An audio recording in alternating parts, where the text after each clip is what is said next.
오늘은 첫 시간이나 뭐 배경이나 뭐 이런 그 서론 부분을 할 텐데요. 이 아모스서가 최초의 문서 예언서예요.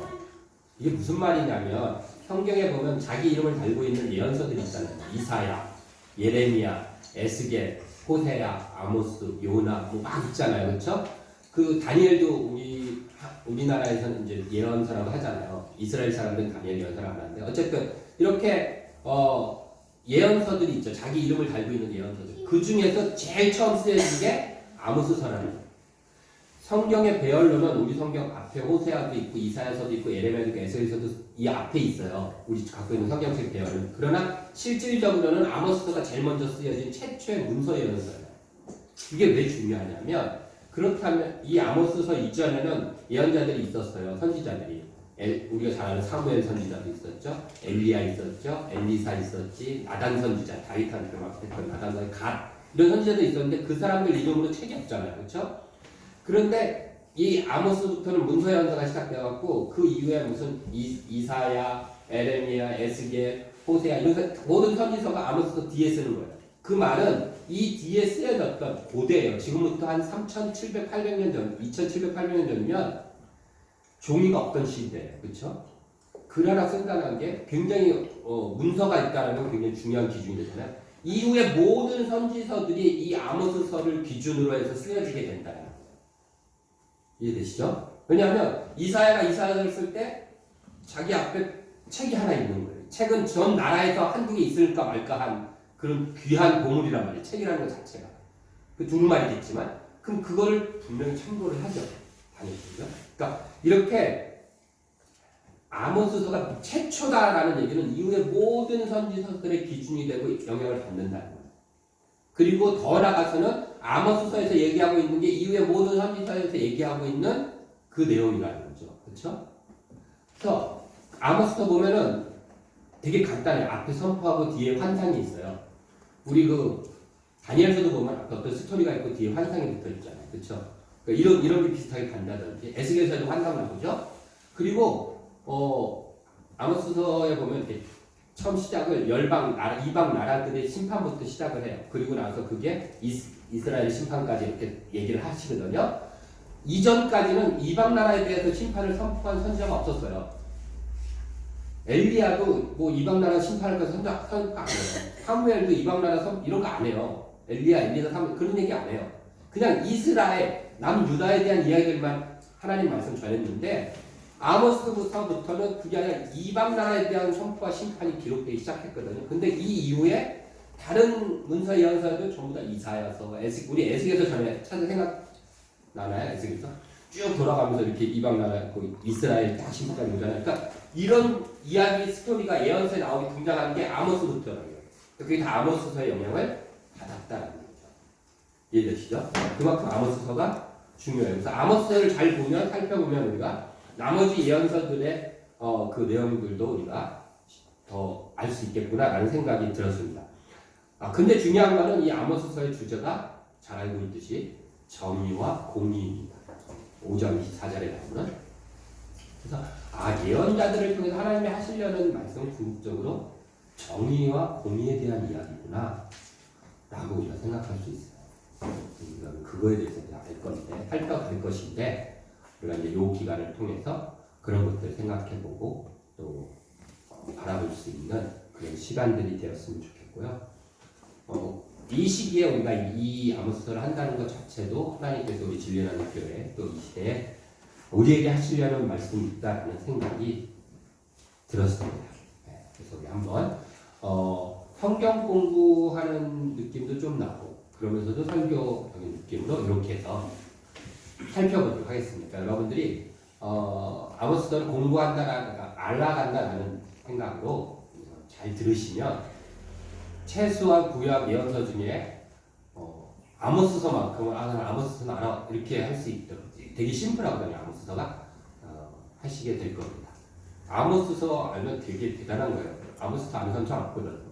여러분들도 잘 낯설죠? 아모스는 일반 사람들도 그래요. 그러니까 한번 열심히 해보면 좋을 것 같습니다. 자, 간단한 아모스서 전체 구조를 한번 얘기해 드릴게요. 아모스서는 1장부터 9장까지 돼 있어요. 근데 1장부터 6장은 선포예요. 아모스가 했던 선포 내용이 있어요. 그 다음에 7, 8, 9 나머지 뒤에는 환상이 5개의 환상이 있어요. 그러니까 앞에는 6장까지 선포, 뒤에는 환상. 이러면 끝이에요. 심플하죠? 네. 근데 조금 더 들어가 보면 앞에 1장부터 6장 중에 1, 2장은 이방 나라부터 해서 남유다 북이스라엘까지 그 심판을 얘기하고 있어요. 1, 2장. 그럼 3, 4, 5, 6장이 있잖아요. 그렇죠? 3, 4, 5, 6장은 뭐냐면 북이스라엘에 대한 이야기만 3, 4, 5, 6장으로 또 붙여놨어요. 왜 그랬을까? 이런 거예요. 1, 2장이 이방 민족에 대한 심판 쭉 얘기하다가 맨 마지막에 북이스라엘에 대한 이야기를 하시거든요. 그런 다음에 이 북이스라엘에 대한 이야기를 그 이어지는 3, 4, 5, 6장에는 왜 우리 그 휴양림 같은 데 가면 입구에 지도가 이렇게 그려져 있어요. 휴양림에 대한 지도가. 기억나시죠? 지도가 이렇게 막 그려져 있고 뭐 여기에 뭐가 있고 한 다음에 중요한 무슨 가볼 만한 데가 있으면 거기다 말풍선처럼 이렇게 해갖고 사진도 있고 더 확대시켜갖고 막 이렇게 설명을 해놓잖아요. 그게 3, 4, 5, 6장이에요. 그러니까 2장 맨 끝에 북이스라엘에 대한 선포가 되어 있는데 요거에 대한 확장으로 3, 4, 5, 6장이 크게 나오고 있는 거예요. 그러니까 하나님의 관심은 거기에 있으신 거죠, 사실은. 그래서 그런 구조로 되어 있다. 그러니까 1장부터 6장까지는 선포고 7, 8, 9장에는 5개의 환상이 있다. 혹은 나중에 할 거니까 환상은 신경 쓰지 말고 앞에 1장부터 6장부터의 구도는 1, 2장은 이렇게 되어 있고 이런 식이다. 이게 이제 아모스서의 전체적인 구도입니다. 근데 뒤에도 재밌고 그래요. 그러니까 천천히 우리가 살펴보면 될 겁니다. 되셨죠? 자, 이제 1장 1절 한번 들어가 보도록 하겠습니다. 1장 1절 다시 한번 읽어볼까요? 1절 시작. 유다 왕 우시아의 시대 곧 이스라엘 왕 요아스의 아들 여로보암의 시대 지중전 2년에 두보와 목자 중 아모스가 이스라엘에 대하여 이상으로 받은 말씀입니다. 다음에 자, 유다 왕 우시아 시대고 이스라엘 왕 여로보암 시대다라고 얘기해요. 그래서 언젠가 이런 거 복잡하잖아요. 하시더라고요. 어쨌든 두 왕이에요.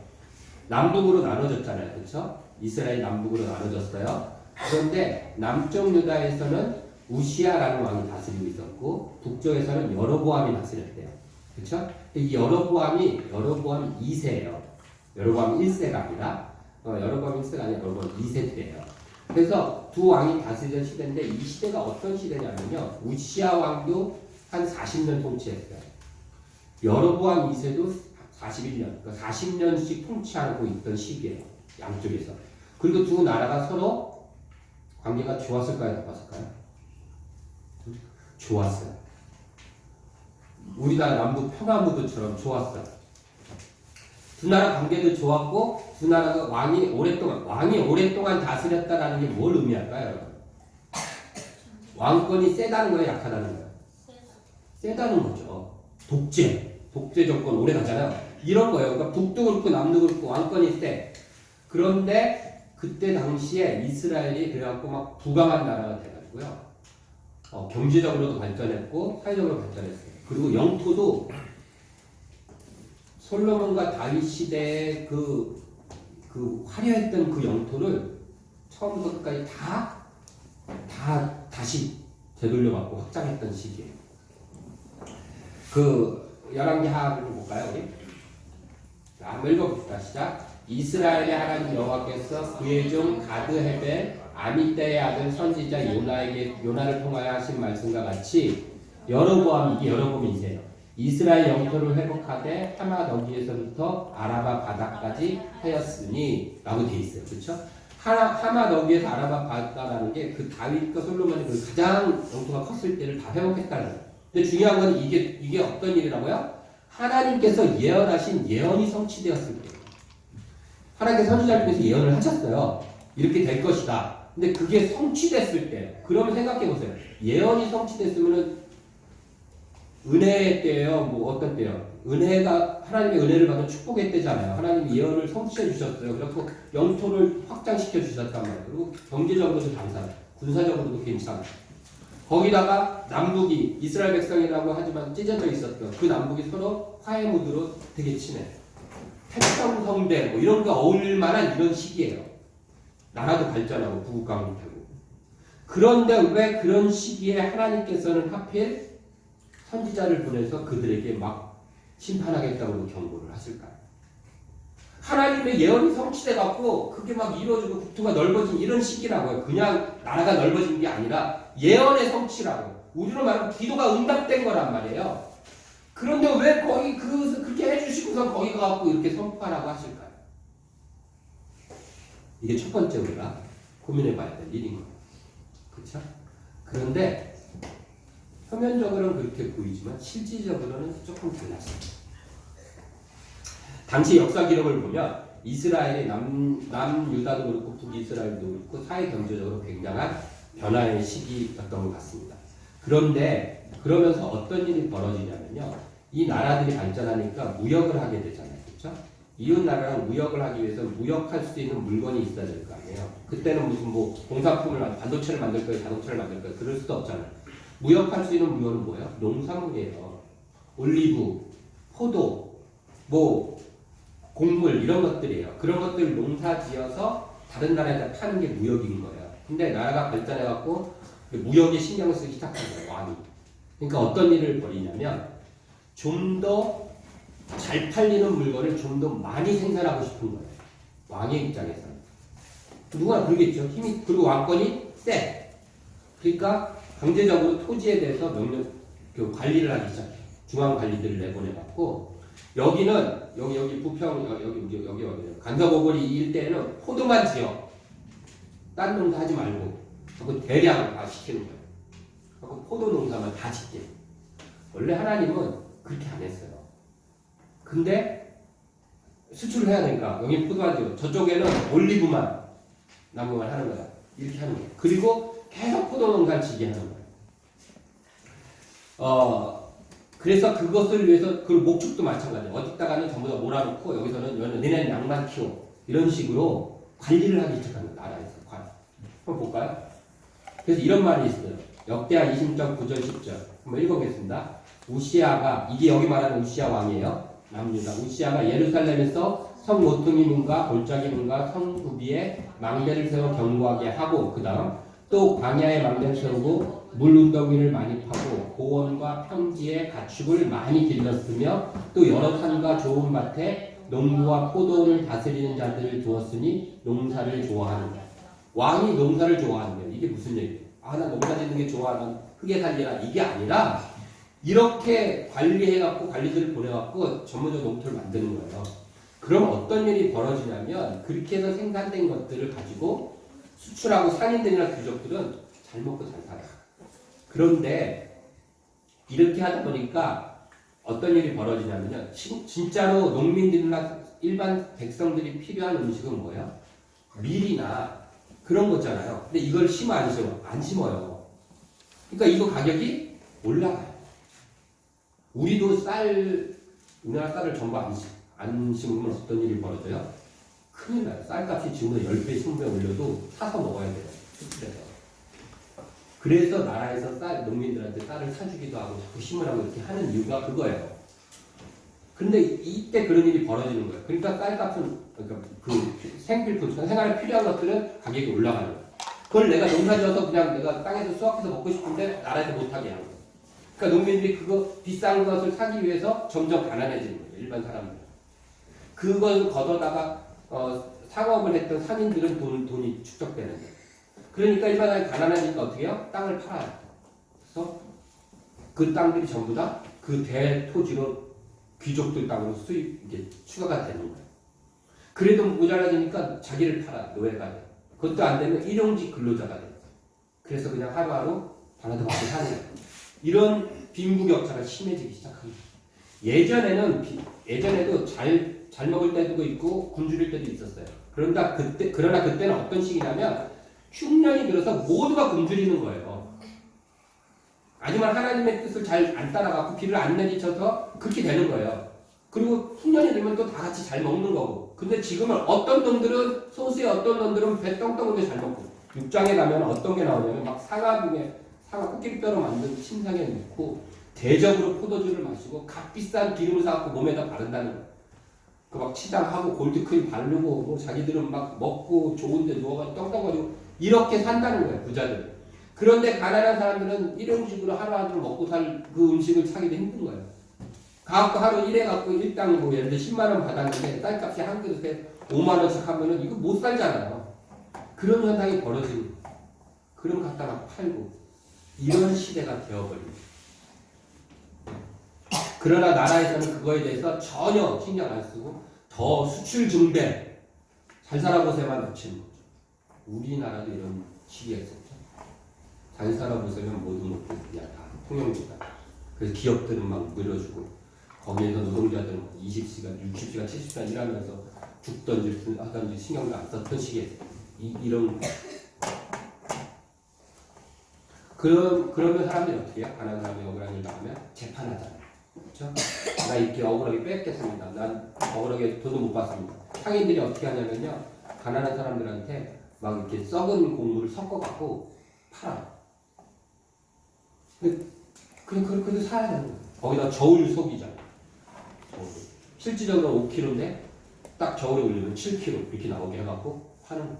지금 우리나라 저 옛날에 막 그런 거 있었잖아요. 주유소에서도 이렇게 기름 리터 10리터 넣는데 사실은 9리터 들어가고 표시만 10리터가 되게끔 조작하는 거고 걸려 들어가면 되잖아요. 이 당시에 그런 게 있었어요. 하나님께서 저울 속이는 놈을 뭐라 그래요? 그런데 그거에 억울하잖아요. 그러면 그럼 재판관 찾다가 그럼 재판이 얼마나 진행되느냐? 아니요. 뇌물 받고 이에 뭐 물어주면 그 사람 편 드는 거예요. 부자들 편 들고 가난한 자는 진노. 진짜 유전무죄? 뭐예요? 유전무죄. 그렇죠? 무전유죄. 돈이 있으면 있는데도 없는 거고 돈이 없으면 없는데도 있는 거다 라고 외쳤던 거랑 똑같은 현상이 그 땅에서 벌어지고 있어요. 우리가 얘기하는 희년의 정신이 분별이 이런 거는 다 사라져요. 겉으로 보기에는 화려해요. 하나님의 축복을 받은 것 같아요. 정말 예언대로 축복을 받은 것 같은 게 아니라 예언대로 영토를 다 확장했다니까요. 차지하게 됐어요.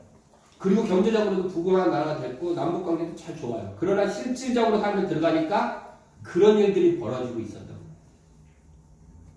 그런데 중요한 것은 하나님은 그것을 본다는 거죠. 그래서 2절에 이런 표현이 나와요. 그가 이르시되 여호와께서 시온에서부터 어떻게 하신대요? 부르짖으신다.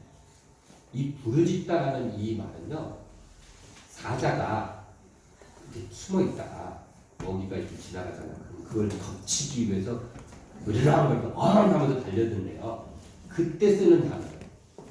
그럼 생각해요. 하나님께서 하나님의 백성을 바라보면서 으르렁거리고 계십니다. 왜요? 이런 상황들을 보시면서 하나님께서는 분노를 토해내신다. 그래서 막 소리를 내신다. 그게 아모스서라는 거예요. 하나님은 보여지는 결과가 아니라 그 결과로 보여지는 것들을 주목하세요. 우리는 되어진 결과에 주목하잖아요. 하나님은 그 결과를 하나님이 기도했어요. 기도에 우리는 응답에 주목하잖아요. 그러나 하나님은 그 응답으로 인하여 무엇이 보여지는 거에 주목하십니다. 그 응답이 되기까지 어떠한 것들이 보여졌는가를 주목하십니다. 그게 하나님이십니다. 하나님 예언이 성취되었다. 우리가 기도 응답받고 좋은 직장 갔어요. 그런 다음에 그게 뭐예요? 좋은 직장 가는 것에 주목하는 게 아니라 좋은 직장 가서 어떤 일들이 보여주고 있는가요? 그 일로 인해서. 그렇죠? 우리가 사업이 막 부상해서 병이 나았어요. 사업에 성공했어요. 그래서 그 성공한 사업이 성공한 것으로 인해서 주변이 얼마나 더 풍성해지고 풍요해지고 공평해졌는가. 그것으로 인하여 어떤 일들이 일어나고 있는가 너희 주변에서. 이게 하나님의 관심이고 목표라는 거죠. 우리는 그냥 하나님 돈 많이 주세요 성공하게 해서 그런 다음에 뭐 할 건데 라는 거예요. 하나님 얘기. 그리고 거기에 하나님의 관심과 초점이 가 있다는 거죠. 그리고 그 일을 누가 하나님의 백성들이 하느냐 안 하느냐를 보신다는 거죠. 지금 누구한테 하나님께서 선포하세요? 하나님의 백성인 이스라엘에게 얘기하십니다.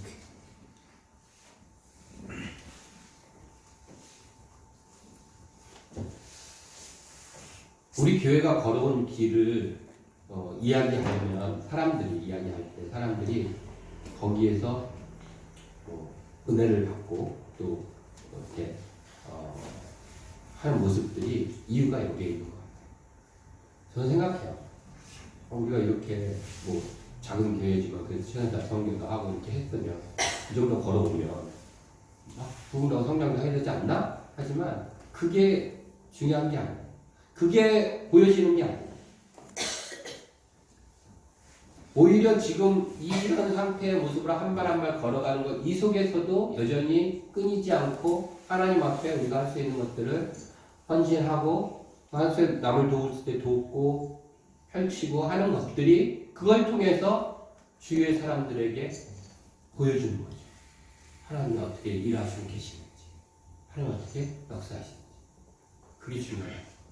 그리고 무엇보다도 그것을 통해서 우리 주변에 얼마만큼 가난한 자들, 약한 자들, 힘없는 자들이 조금은 덜해지고 그들에게 힘이 가고 그들에게 위로가 되고 그렇게 했는가가 하나님의 관심이었다는 거예요. 자, 조금 더 볼까요? 근데 거기에 하나님께서 아모스를 보내십니다. 여기 보면 여로보암 시대 지진전 2년에 되는데요. 큰 지진이 있었던 것 같아요. 이스라엘 땅에. 거기에 대한 언급은 없어요. 그래서 큰 지진이 있었던 것 같은데 그 지진이 일어나기 2년 전에 아모스가 이제 선포하고 있는 겁니다. 이 지진에 대해서는 이 200년 후에 스가랴서에 보면 그 지진에 대한 언급이 있어요. 딱 한 번 나와요. 성경 여기 말고. 그러니까 스가랴서가 200년 지난 다음에 스가랴 선지자가 그 지진에 대해서 얘기하는데 모든 사람이 알 정도로 그렇게 대단한 지진이 하나 있었다. 이 시대에 있는 얘기예요. 근데 뭐라고 하냐면 드고와 목자 중 아모스가 이렇게 돼 있어요. 드고아라는 곳은요. 예루살렘 밑으로 18km 정도 떨어진 조그만 마을이에요. 조그만 마을인데 거기에 이 아모스라는 사람이 살았어요. 그런데 목자라고 돼 있잖아요. 7장 말씀 볼까요? 7장 14절 보면 자 아모스가 아마샤에게 대답하여 이르되 뭐 아모스도 나오고 아마샤도 나오고 헷갈리는데 나중에 살필 거예요. 아마샤는 거짓 선지자예요. 아모스는 우리가 보게 되는 거고 이 두 사람의 어떤 스토리가 나오는데 그 중에 얘기하는 거예요. 아마샤가 막 뭐라고 하니까 거짓 선지자가 막 뭐라고 하니까 아모스가 하는 말이에요. 나는 선지자가 아니고 선지자의 아들도 아니고 나는 목자여 뽕나무를 재배하는 자다라고 얘기해요. 그러니까 여기서 알 수 있는 게 아모스는 선지자도 아니고 선지자 아들이라는 선지자 교육도 받지 않았다 이런 얘기예요. 그런 거예요. 그런데 누구를까요? 목자여 뽕나무를 재배했대요. 그래서 우리가 얼핏 생각하면 이 드고아라는 곳이 시골 마을이고 목자고 뽕나무 재배했다 그러니까 무슨 시골에 목동 양치던 어떤 뭐 가난한 사람이었나 보다 생각하지만 그렇지 않아요. 이 목자는 목동과는 달라요. 목자라는 것은 커다란 진짜 목장을 운영했던 사람들의 쓰는 단어예요.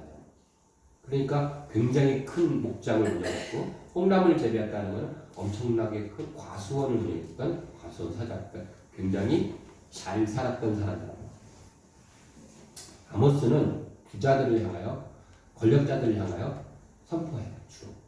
그런데 가난하고 못 사는 사람이 부자들을 바라보면서 너 똑바로 해 이게 아니라 충분히 부유하고 넉넉히 살고 있었고 그렇게 살아갈 사람이 거길 때려치고 나와가지고 그 동네 먼 남유다 사람이거든요. 북이스라엘까지 가서 그들에게 선포하고 있는 겁니다. 지금. 왜요? 아모스가 얘기해요. 양떼를 딸 때 여호와께서 나를 데려다가 여호와께서 내게 이르시기를 가서 내 백성 이스라엘에게 예언하라. 왜요? 여호와께서 시켰기 때문에 한다. 안 하고도 잘 살 수 있지만 하나님께서 시켰기 때문에 할 수밖에 없다는 거죠.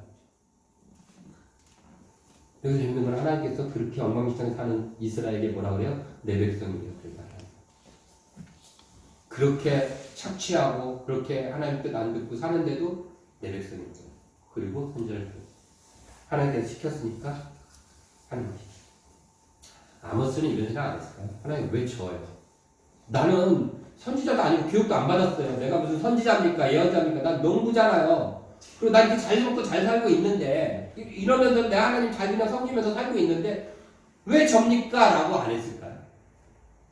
내가 간다고 예를 들어서 뭐 사무엘 선지자 이렇게 이름난 선지자나 이런 사람들이 가서 그래야 되잖아요. 지금 남북관계도 좋은데 내가 가갖고 나 같은 게 가갖고 물이나 흐리는 꼴이 되지 내가 뭐가 되겠습니까? 라는 생각 안 했을까요? 그래서 이런 생각 했겠죠. 하나님, 나 하나 가서 외친다고 바뀌겠습니까? 대선지자 사무엘 같은, 나단 선지자 같은, 왕한테도 막 얘기하는 이런 이름난 선지자가 가갖고 외쳐야지 뭔가, 들어먹기라도, 듣는 척이라도 하지. 나 같은 게 가면 너 어디서 왔어? 드고 와, 시골 골짜기 그 어디에 붙은 동네야? 이런 데서 교육을 받았어? 뭐 이런 거 아니에요. 이런 나 같은 게 가갖고 나 한 명 외친다고 뭐가 받겠습니까? 라는 생각 안 했겠어요. 저는 나는 선지자가 아니고 선지자 아들도 아니다라고 이 아마사 거짓 선지자한테 아모스가 하는 얘기가 하나님 앞에 자기가 토로했던 것을 기억하면 하는 것 같아요. 토로하는 것 같아요. 하나님 나 선지자도 아니다. 이 보세요. 얘가 나한테 너 뭐냐 꺼지라고 하는데 실제로 그랬거든요. 너 꺼져. 니네 남들한테 나가. 이런 얘기 했어요. 근데 이런데 이 소리 들어봐. 난 진짜 할 말도 없어요. 내가 선지자도 아니고. 하나님한테 그랬을 거예요. 나 하나가 그런다고 북이스라엘 바뀌겠습니까? 그 콧대 높은 귀족들이 이 나라가 바뀔까요? 없을 거야. 우리도 그런 생각하죠. 우리가 조그만 교회, 또 여기 우리 교회에서도 야 목사님도 안 하고 반전사도 안 하는데 나 하나 뭐 한다고 해서 뭐가 있을까? 나 하나 한다고 우리 회사가 바뀌겠습니까? 나 하나 가르쳐 한다고 이 나라가 변화되겠습니까? 우리가 목요일마다 여기서 이 조그만 10명도 안 되는 사람이 나라와 민족을 위해서 기도한다고 이 나라의 민족이 바뀌겠습니까?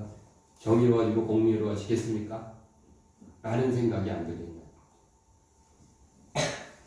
여러분들은 어떠십니까? 그런데 하나님 얘기하신 거예요. 그냥 한 사람이 아니에요. 하나님의 말씀을 따르는 한 사람이다.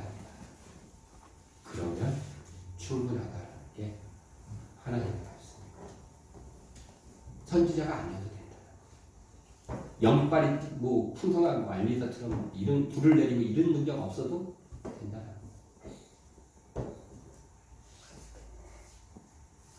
두 달 전에 들어보셨을지 모르는데 2023년이죠. 올해 2월 8일 밤에 가 있을 때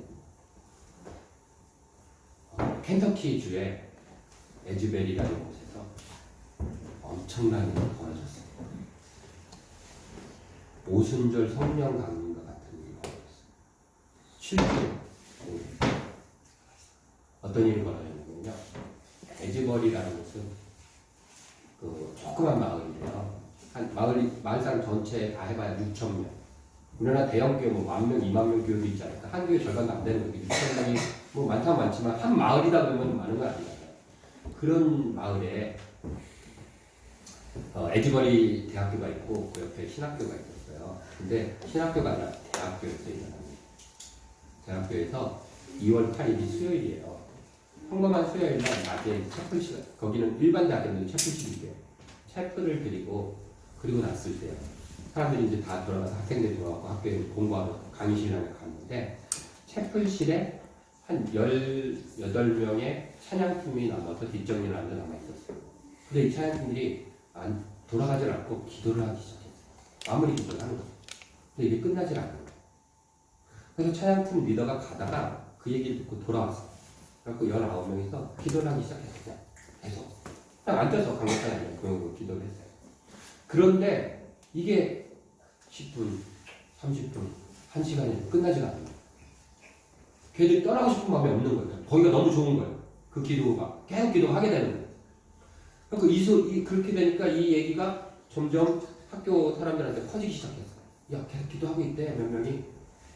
그리고 돌아가다가 다시 돌아서 그 채플실을 한 명 정도씩 간 거예요. 그리고 사람들이 다시 모였어요. 다시 예배가 드려지는 거예요, 계속. 그러면서 이것이 밤 10시, 11시, 12시, 새벽 1시, 2시, 3시. 계속 끊이지 않고 예배가 계속 드려지기 시작하는 거예요. 그 다음 날도, 그 다음 날. 한번 쉬지 않고 24시간 예배가 계속 그냥. 그런데 그 소식을 학장이 알게 됐어요. 그 학장이 지금부터 모든 강의 수업을 중단하겠습니다. 그리고 채플실에서 예배가 드려지고 있으니까 참석하고 싶은 사람들은 참석하십시오. 그리고 24시간 예배가 계속 드려지기 시작하는 거예요. 그리고 이 소식이 SNS를 통해서 알려지기 시작했어요. 전 세계. 전 세계에서 막 사람들이 몰려들기 시작했어요. 이게 무슨 일일까? 7만 명, 6천 명이 살아가던 마을에 7만 명이 모여들어가고 그 예배당에 한번 들어가기 위해서 막 줄이 온 동네 막 빙빙빙 돌아오면서 줄을 쓰고 막 모른다. 근데 이 예배가 안 끝나. 또 기도하고 또 예배드리고 또 예배드리고 또 자발적으로 그러면서 계속 예배가 거기서 계속 드려져요. 이틀, 3일, 4일, 일주일, 열흘 계속. 불과 2달 전에 실제로 있는 일이에요. 그러니까 많은 사람들이 이제 어떤 제안이 들어가냐면요. 예배를 계속 드리잖아요. 찬양팀도 있어야 되고 설교자도 있어야 되잖아요. 그러니까 그 소식을 읽은 전 세계 유명한 설교자들, 유명한 찬양팀들이 연락을 하기 시작했어요. 그래서 우리가 동참하겠다. 우리도 참여해서 찬양도 하고 예배도 드리겠다. 설교도 하겠다. 총장과 교사, 학생들에서 결정했어요. 거절합니다.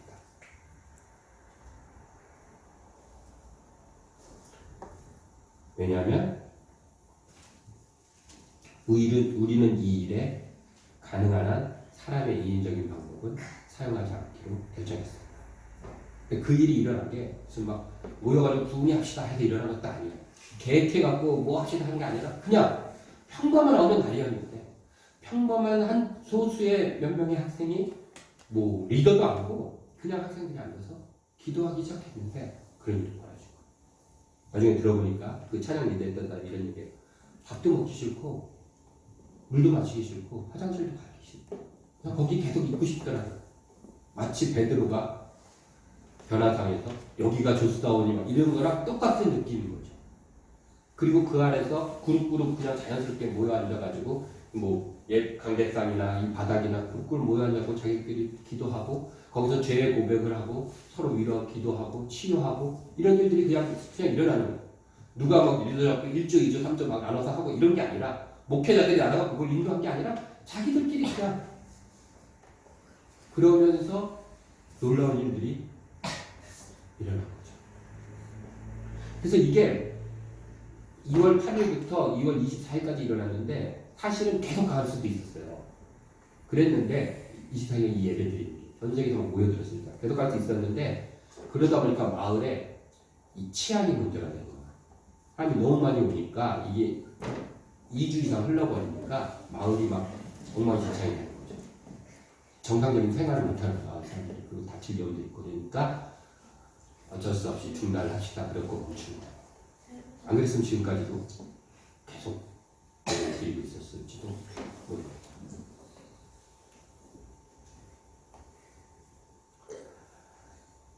저는 이걸 보면서 그런 생각이 들어요. 하나님의 역사는 하나님께서 하시는 거구나.